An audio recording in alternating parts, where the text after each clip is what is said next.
my name is Liam McGee. I've been a pilot at Belfast and Larne ports for 25 years.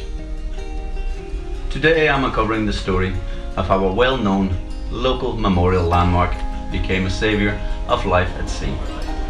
We're in Larne Harbour, a thriving international shipping port on the Antrim coast with a working maritime history dating to antiquity.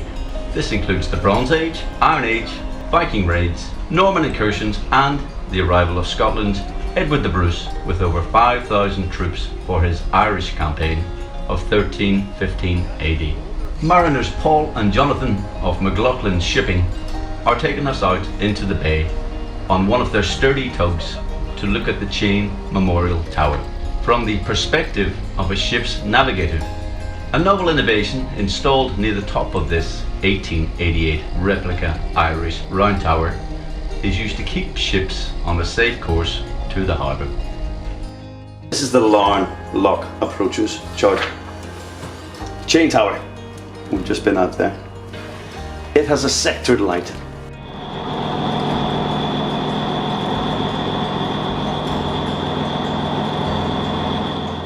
Okay, so that means it's like a cake with little sections and they're different colours. So this section here, you can see going out, that's the white section of light. So if you're on a ship coming from Scotland, you see a white light, you come down that line and you're safe. Because up here are rocks and shallows you're trying to avoid.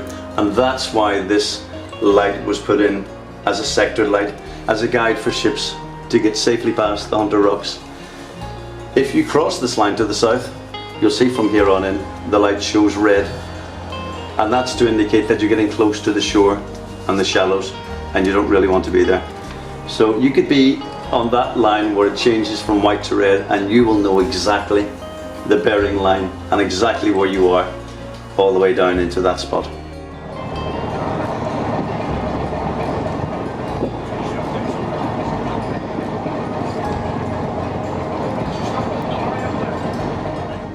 So that's why it's sectored. Here you see the white light, you're safe. If you're in a red light area, you've got a problem. If you don't see the light at all to the north, you're up near the rocks and that's not great. And that's why they set it up in that sectored manner. If the pilots heard that I didn't have a donut on offer, they think I was sick and take me off route. I was surprised. Calling our port control over. I was surprised when it can't work. We're finished out at number one on that. Jimmy, we're heading back into the harbour. Thanks, Paul.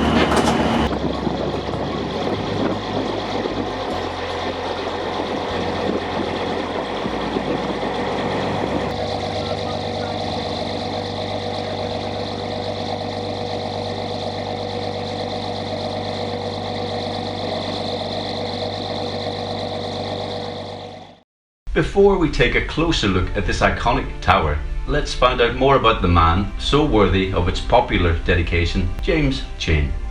James was the grandson of a three-generation, highly successful family linen business centred in Muckamore, County Antrim.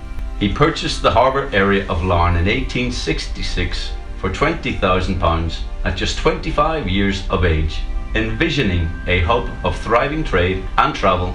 From what was widely seen as an underused harbour, James repaired piers, the harbour and quays, then extended them markedly. In 1871, a steamboat service to Stranraer was introduced for passengers, horses and cattle. By 1877, there was a railway link from Ballymena to Larne Harbour for people and goods, and by 1880 it connected to the main Northern Railway network and Belfast. Meanwhile, Chaine also became a Conservative MP in 1875. His electoral victory met with a day and night of spontaneous public celebrations encompassing the neighbouring towns and villages. Wherever James Chaine applied his commercial acumen, public prosperity soon followed. And so it was with great shock and feeling of loss that Chaine died at only 44 years of age in 1885. He passed within days after a rapid onset of pneumonia. This sudden decline occurred whilst vigorously attending to preparations for a glorious send-off of the departing Prince Edward and Princess of Wales on their royal visit. After his death, Warm personal accounts of Chaine's humour and eccentricity would emerge, playing tricks on his many house guests at dinner evenings and racing the local train for miles in his horse-drawn carriage. James was interred in a family burial mound at Bankshead, Larne, standing upright, looking out to sea in his finest naval attire. 3 years later, with lobbying complete and funds secured from every quarter of the locality, nobility to clergy, professionals to labourers, a fitting early Christian Irish round tower replica was erected in his memory on the shore below. While Belfast City retains the enduring industrial legacy of shipbuilding magnates Harland and Wolff, the James Chaine Memorial is one driven by personality and great affection. He truly was a man of the people. And now that Lighthouse story, provided here by the Irish Lighthouses blog of Peter Goulding.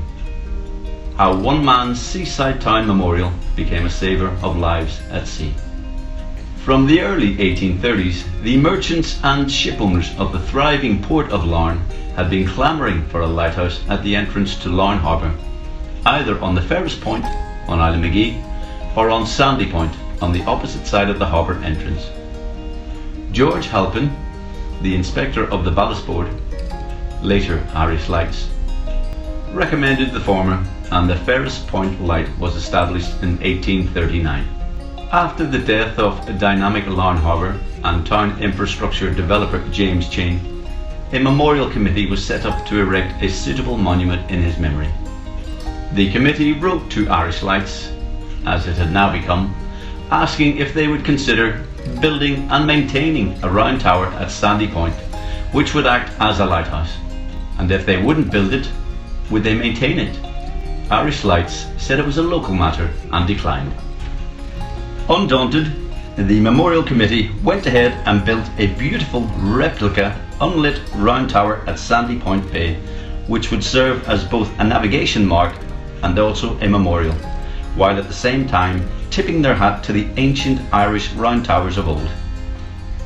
Not having to put their hands in their pockets, Irish Lights gave their blessing, and the tower was completed in January 1888 through public subscription. 8 years later, in 1896, letters of complaint regarding the inadequate marking of nearby Hunter's Rock led to Irish Lights approaching the Memorial Committee to ask if they could turn the tower into a lighthouse. The Memorial Committee graciously agreed on 3 provisos: that the outside was not altered, that the causeway was maintained, and that it was to be used solely as a lighthouse.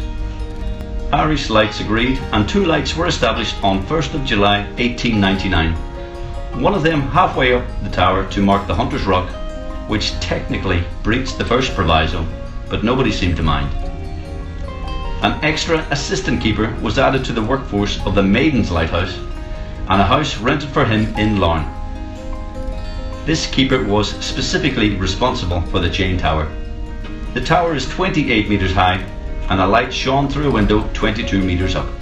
The light was made unmanned in 1905, and the extra keeper dispensed with. The principal keeper at Ferris Point, across the harbour entrance, was given the job of keeping an eye out to make sure it was working okay. The light itself was converted from gas to electricity in September 1935, the second Irish lighthouse to go electric, after Donaghadee the previous year. It is known locally as the Pencil and flashes white and red depending on the direction of the beam.